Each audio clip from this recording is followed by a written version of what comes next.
आपने कई बार लोगों को कहते हुए सुना होगा कि आखिर कल किसने देखा है। ये बात सच है कि भविष्य के बारे में सही तौर पर अनुमान लगाना बहुत मुश्किल है। कोई नहीं बता सकता कि अब दुनिया भर में किस तरह के बदलाव आने वाले हैं। और बीते इस लॉकडाउन ने हमें यही एहसास कराया है कि जिंदगी इतनी अनप्रेडिक्टेबल है कि यहाँ कुछ भी होना मुमकिन है। जहाँ ये बात सही है, वहाँ ये भी सच है कि आज के वक्त में हो रही प्रोग्रेस, डेटा और बड़ी बड़ी कंपनीज के प्लान्स को स्टडी करके आप भविष्य के बारे में एक सटीक अनुमान तो लगा ही सकते हैं। और आज हम इसी कोशिश में इस वीडियो में बताने वाले हैं वो घटनाएं जो आप 2070 से पहले होती हुई देखेंगे। तो अगर आप भी जानना चाहते हैं तो बने रहिए वीडियो के अंत तक हमारे साथ। इंडिया इन स्पेस, इसरो की कामयाबियों पर हम सभी को आज बहुत नाज है। फिर चाहे वो 104 सैटेलाइट्स को एक सिंगल रॉकेट में भेजकर दुनिया में एक नया कीर्तिमान स्थापित करना हो, या फिर पहली बार में मंगल पर लैंडिंग करना। इसरो ने कम बजट के साथ ये सभी उपलब्धियां हासिल करके दिखाई।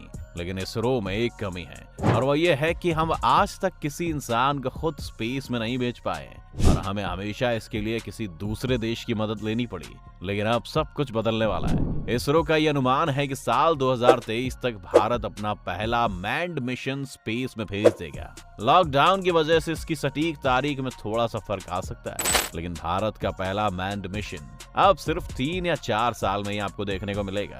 इस अभियान का नाम गगनयान रखा गया है और 10,000 करोड़ रुपए की लागत वाले इस अभियान का लक्ष्य 3 लोगों वाले एक स्पेस क्रू को 5 से 7 दिन तक स्पेस में ले जाकर वापस लाने का है। Rise of population and climate, एक अनुमान के मुताबिक दुनिया के सबसे ज्यादा जनसंख्या वाले देश चीन की जनसंख्या लगातार बूढ़ी होती जा रही है और उनकी वन चाइल्ड पॉलिसी के कारण उनकी पॉपुलेशन ग्रोथ में भी रुकावट आने वाली है, जिसका मतलब है कि भारत 2024 में ही चीन को जनसंख्या के मामले में पीछे छोड़ देगा। 2042 आते आते दुनिया की कुल जनसंख्या 9 बिलियन पहुंच जाएगी और भारत इस वक्त दुनिया का सबसे अधिक जनसंख्या वाला देश होगा।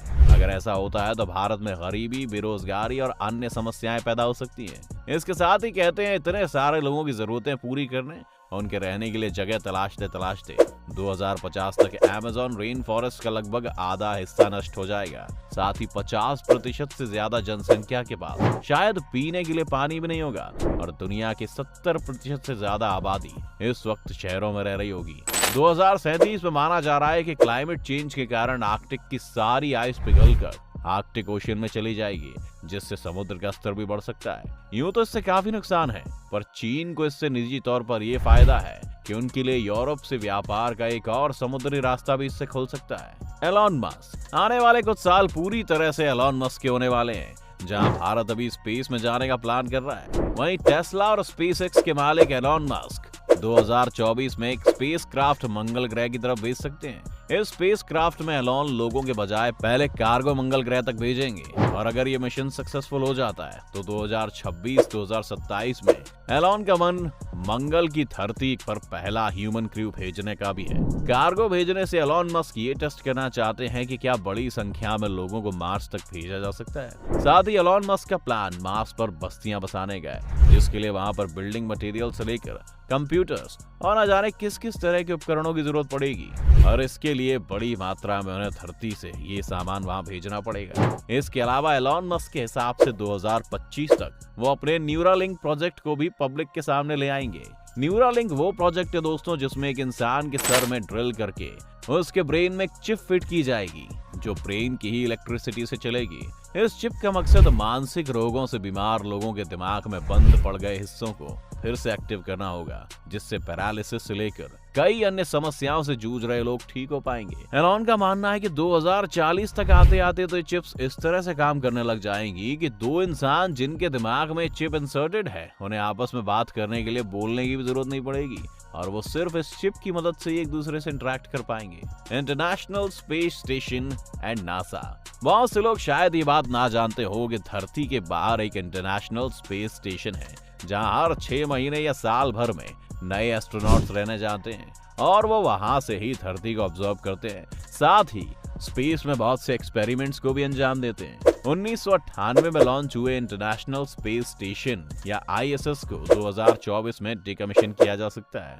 आईएसएस को फंड करने का ज्यादातर जिम्मा यूएस और रूस का था, लेकिन हाल के कुछ सालों में इंटरनेशनल दबाव के कारण रूस की इकोनॉमी को काफी नुकसान हुआ है, जिस वजह से ज्यादातर भार यूएस पर आ गया है। इसलिए इस प्रोग्राम को ही बंद करने की बात चल रही है। कुछ साइंटिस्ट का कहना है कि हो सकता है इसे डिकमीशन करने के फैसले को शायद 2028 तक डिले कर दिया जाए, लेकिन अब इंटरनेशनल स्पेस स्टेशन का बंद होना लगभग तय है। लेकिन इसका ये मतलब नहीं है कि नासा बाकी चीजें प्लान नहीं कर रहा है। नासा ने 2030 तक अपना खुद का मैन्ड मिशन मार्स के लिए प्लान किया हुआ है और वो निरंतर इस तैयारी में लगे हुए हैं। साथ ही 2036 वो साल होगा दोस्तों जहां पहली बार नासा 2 स्पेस रोवर्स को हमारे सोलर सिस्टम से बाहर हमारे ही सबसे नजदीकी तारे अल्फा सेंटुआरी की तरफ भेज सकता है। यहाँ के हैबिटेबल जोन में एक ऐसा प्लैनेट भी है जहाँ जीवन के मिलने की संभावना है, पर इस रोवर के वहां पहुंचने में 20 साल का वक्त लगेगा। तो वहां एलियंस की पुष्टि करने के लिए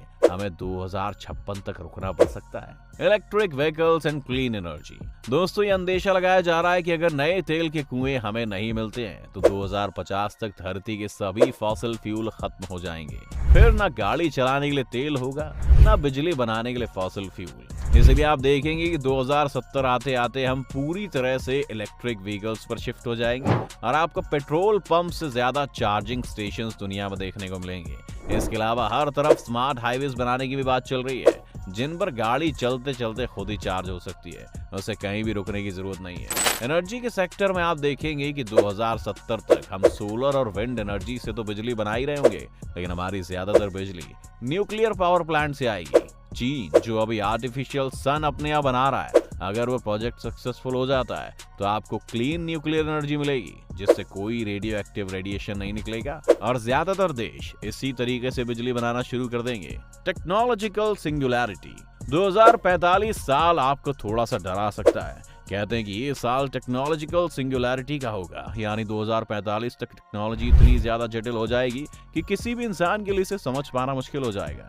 ये निश्चित तौर पर वो युग भी हो सकता है जब एआई आखिरकार इंसानों को हर क्षेत्र में डोमिनेट करने लगेगी और इंसानों का उनके सामने कोई मुकाबला नहीं रह जाएगा। इसके तर्क ये भी है कि 2045 तक सभी इंसान अपने अंदर किसी न किसी तरह के टेक्नोलॉजिकल इम्प्लांट्स कराते रहेंगे, जिससे मशीनों के साथ साथ हम भी समांतर गति से विकसित होते रहेंगे। तो ये बातें सुनकर क्या आप भविष्य के लिए एक्साइटेड हैं या आपको धरती की चिंता होने लगी है? आप भविष्य को कैसे देखते हैं हमें कमेंट्स में लिखकर जरूर बताएं। साथ ही अगर ये वीडियो आपको पसंद आया हो तो वीडियो को लाइक करें और ज्यादा से ज्यादा चैनल को सब्सक्राइब करना भी ना भूलें।